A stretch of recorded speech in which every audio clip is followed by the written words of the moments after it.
Қайырлы күн көрермен, экологияның жағдайы не болып жатыр? Ауаға бақылау жүргізіледі ме?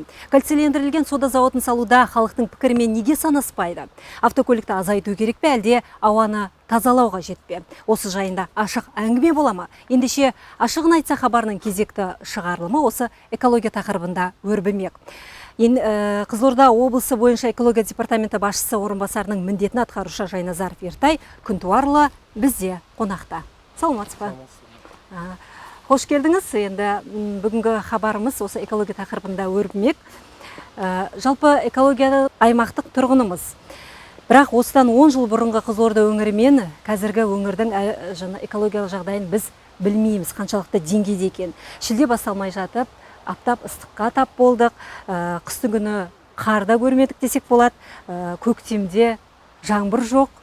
Жалпы бұдан кейін 10 жылда біздің экологиямыз қаншалықты деңгейде болмақ? Әлде Қызылорда халқы көшіп кетеміз бе? Әрине, Қызылорда облысының экологиялық жағдайы Қызылорда біздің құзыретті органдарымен үнемі бақылауда, мониторинг жұмыстары жүргізіліп отырады.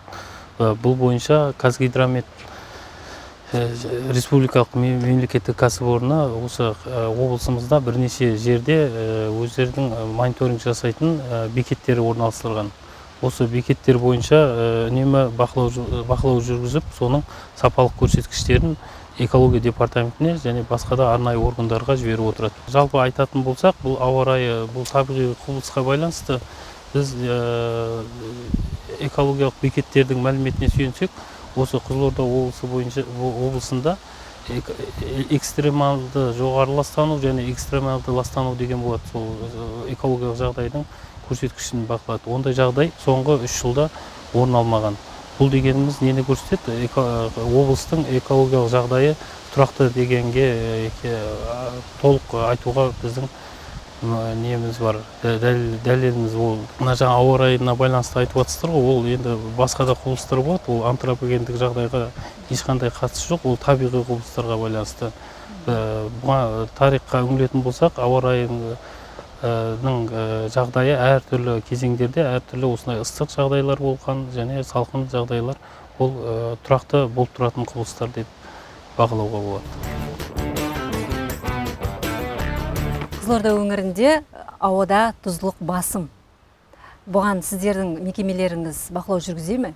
Жалпы ауаға бақылау жүргізіле ме?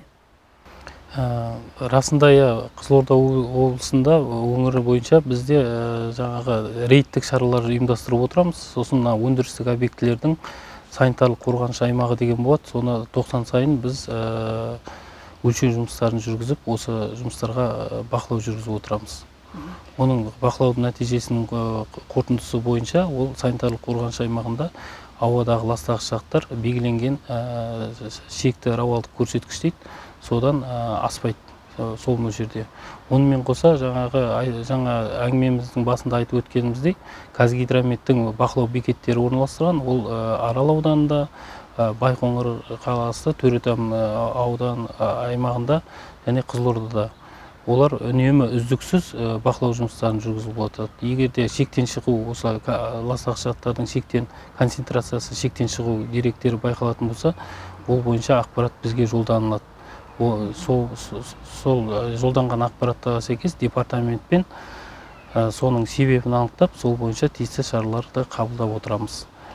Соңғы уақытта, айта кететін болсақ, осы соңғы жылдары ондай мәлімет бізге Қазгидромет тарапынан келіп түскен жоқ.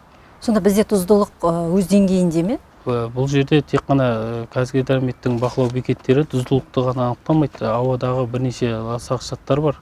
Сол ластағыш заттардың концентрациясын анықтайды. Яғни сонымен қоса барлық ластағыш заттар адамдардың қоршаған ортаның қолайлы жағдайды көрсетіп отыр мөлшері. Сонда ауамыз таза ма? Ауамыз таза. Енді Белкөлдегі жағдайға тоқталсақ, қоқыс полигонынан шыққан өрт түтіні қаланың жартысын алып кететін жағдай болады. Желсіз күнде қолқан қабат, қаншама ауру тудырады, зардабы ұшан теңіз. Бұған не дейсіздер? Жалпы енді сіз жаңа айтып жатсыз, ауаның шектен тыс зияны жоқ деп жатырсыз, ауамыз таза деп жатырсыз. Енді мынау Белкөлдегі қоқыс полигонынан шыққан түтін зардам тигізіп жатқан жоқ па? Бұл Белкөлдегі қоқыс, Белкөл кентінің қасындағы қоқыс полигоны, біз ол жердегі жағдайды біз үнемі бақылауда ұстап отырамыз. Қазіргі уақытта 2018 жылдан бастап жаңа полигон салынды. Қоқыстарды сұрыптайтын. Сол қазіргі уақытта сол полигонда халықтар, қаладан шыққан халықтар сұрыпталып, тиісті жұмыстар атқарылып жатыр. Ал мына ескі полигон, сіз айтып отқан жаңағы мәселе, ол ескі полигонға қатысты. Ескі полигон ол қалалық әкімшілікпен қазіргі уақытта жою жұмыстары жүргізіліп қолға алынуда. Бұл жаңағы өрт мәселесіне келетін болсақ, бұл бұндай мәселе бар қоқыс полигонында. Ол мына қоқыс полигондары самовозгорание дейді ғой, өзіне өзі жану деректері орын алып отырады. Күннің сәулесімен түскен шыны қалдықтарына түседі, сонымен өрт өздігіне тұтанып, осындай келеңсіз жағдайларға ұшырап отырады. Бұл бойынша өрттер дер кезінде сөндіру мәселесі қолға алынған. Шетелдерде байқасақ, қоқыстар өңделеді. Бізде қайда бармаңыз шашылған қоқыс, қалдық, баклажкалар өңдейміз деп келген кәсіпорындар бар ма? Әрине, қазіргі уақытта жаңа экологиялық кодекс қабылданды, өзіңізге белгілі.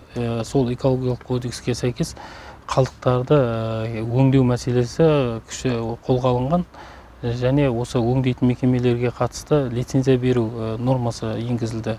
Енді мына кәсіпкерлік субъектілерге келетін болсақ, осы қалдықтардың бірнеше түрі сұрыпталып, қазіргі уақытта одан кәсіпкерлер тарапынан пайда табу жағдайы орын алып жатыр қазір. Бұл дегеніміз қоршаған ортаның қалдықтардың көлемінің азаюына үлкен септігін тигізеді деп сенеміз.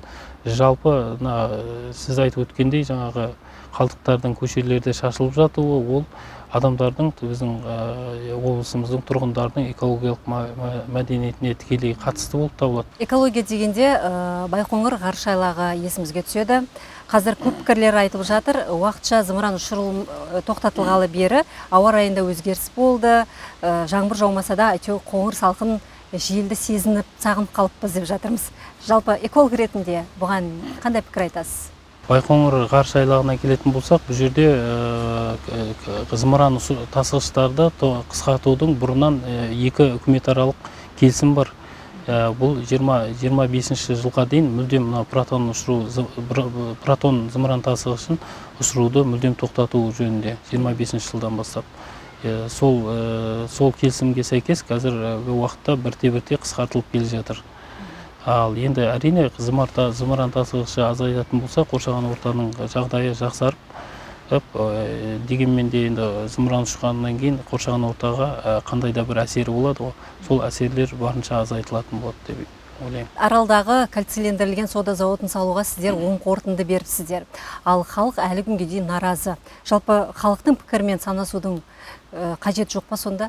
Енді халықтың пікірімен санаспаймыз деген пікір, ол қате пікір деп есептейміз. Себебі кез келген шаруашылық қызмет мемлекеттік экологиялық сараптамадан өткізіледі. Осы сараптамадан өткізу барысында құжаттар келіп түспес бұрын қоғамдық тыңдау жүргізіледі. Арал қаласының, Арал ауданының тұрғындарының сын пікірлері айтылған. Ол Қызылорда облысы бойынша экология департаментімен мемлекеттік экологиялық сараптамадан өткізу барысында ескерілді.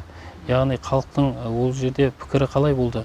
Ол кіші шаршаған ұлтанына жаңағы шлам сақтау қоймаларын орналастыру мәселесіне, және ертеңгі күні теңіздің деңгейі өз қалпына келген жағдайда соны су басып, судың ластану дерегі орын ала ма деген дұрыс пікірлері, ескертпелері айтылды. Бұны біз сараптамадан өткізу барысында ескеріп, оны келісім бермей, оған бассейни совет деген болады, су мамандары бойынша. Су мамандарының сол бассейнді кеңеске салып, осы мәселені олардың жаңағы ұсыныс пікірлерін қабылдап, осы жаңағы халықтың пікірін алдын алу бойынша тиісті шараларды жобаға енгізіп барып келісім берілді. Шлам сақтау қоймасын орналастыратын жерге су деңгейі басып қалмас үшін арнайы дамбыларын салу қарастырылды. Одан бөлек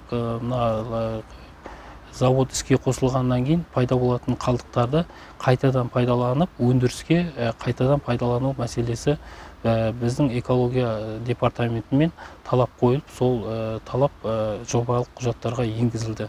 Осы күні қаламызда автокөліктер саны артып келеді. Енді пайдасы мен зияны қатар оның. Жалпы көлікті азайту керек пе, әлде ауаны тазалау керек пе? Көлік мәселесіне келетін болсақ, негізі бұл қауіпсіз бұл мәселені шешудің ең жолы қауіпсіз отын түріне ауыстыру болып табылады. Қауіпті ол үшін қазіргі уақытта газдандыру көлікті қолға алынған. Қаланың автокөліктердің көп мөлшері газ отынына ауысылған.